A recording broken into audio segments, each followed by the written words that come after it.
Hello, in this video I want to continue the series that I've been doing on Foucault lately, talking about the different ways that Foucault can be applied and executed, and also the various ways that I think teams can better respond to Foucault. In this particular video I want to talk a little bit about how, and continue the series that I was doing, talking about how policy teams respond to Foucault and biopolitics in general, and hopefully if this is the first video that you're seeing, that afterwards or before you're going back and looking at some of the other videos that I've done on Foucault in order to get a little bit more context for a lot of the stuff that I'll be talking about here, because it'll make sense, especially if you don't just watch at least the last video that I did talking about the beginning of this series in terms of how policy teams should respond to Foucault, because that's a really important context to you being able to really execute a lot of the ideas that I'm talking about and understand how the terminology that I'm kind of referring to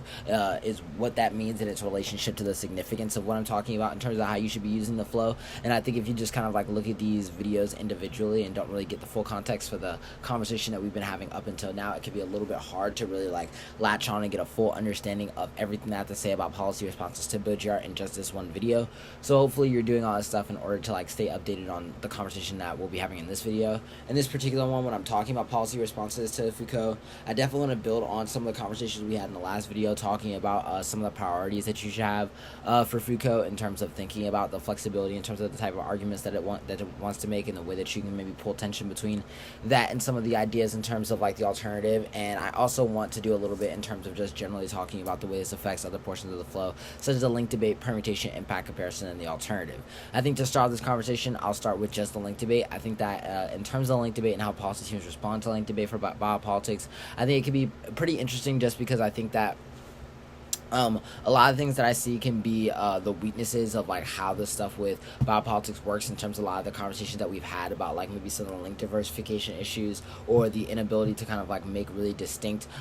impacts out of your various link arguments that feel like there's a juice or a reason to reading so many link arguments. And I think that a lot of policy teams kind of jump on this and see it as a weakness as well, and then kind of use that as a reason to warrant out why spending maybe not as much time really going to the link arguments beyond its relationship to some of the thesis level claims that are making. But I think that there's a little bit more of an intensive or a better way to maybe exploit that weakness in a way that helps you bring out some of the other strengths that are more comfortable when you're trying to figure out what are the best ways to respond to this type of argument.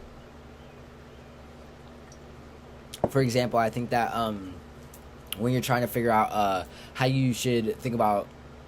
specifically responding to arguments about things like security, surveillance, population management, etc., I think that at least being able to make base value arguments that make a clear stance about your relationship to these things, and why your relationship is to one that either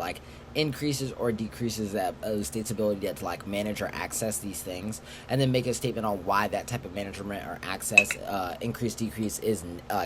necessary, and starting that in order to begin just at least a base stance for how you want to address the link argument, in terms of whether or not you want to go the direction of impact turning the way they're thinking about the link argument, or going about possibly link turning it and trying to get something closer to a permutation. And I think both can be viable strategies. I think that when you're going down a more impact turn based strategy, one in which you're kind of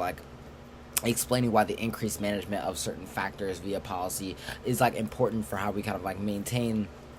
current systems and institutions that are kind of necessary for the continuation of humanity, etc., that there is kind of a reason why you're tying the specific scenarios that the AF is having to scenarios and examples that you can kind of bring in history into, to show why the implementation of policy along similar lines is attempting to achieve a similar thing, and why that's kind of necessary for the ability for us to evaluate things and the impact comparison that you'll have later on. And that way the link debate kind of serves as a place where you can kind of create this linkage between the impact comparison debate that you'll be doing on later on the debate, and some of the framing thesis questions that we consider in the video before. And I think when you're thinking about going a direction that feels more like an impact turn, or feels more like you're trying to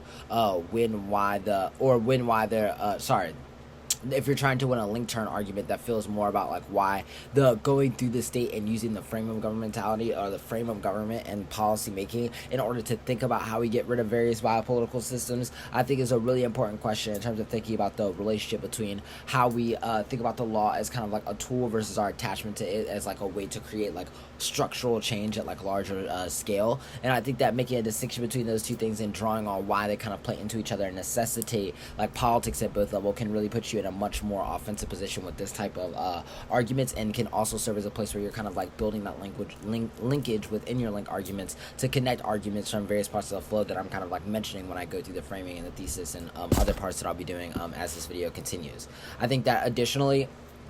when you're trying to think about things like permutation debate, I think that this is really just a question of like how you feel in terms of your ability to challenge the alternative. I think that there are a lot of these cases, and what I'll kind of talk about closer to the conclusion of this video is just that I think that the alternative debate and its relationship to being able to resolve the questions that biopolitics asks about both debate and about the ability for particular policies to kind of like enact a particular framework that is harmful can be one that can be really hard to like win at the level of scale, and to think about like how that alternative would change like the ability of like thinking about various institutions taking the place of like what policymaking currently does, and thinking about things like fill-in and how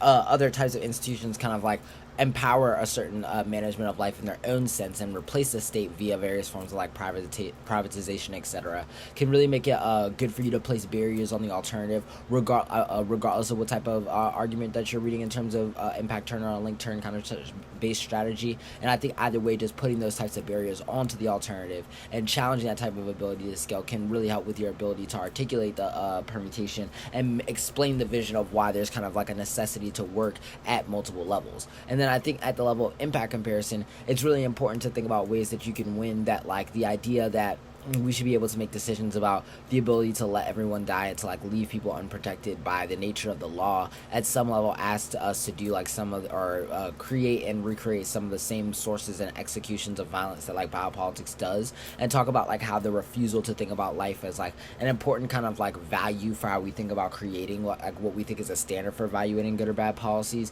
ultimately is kind of like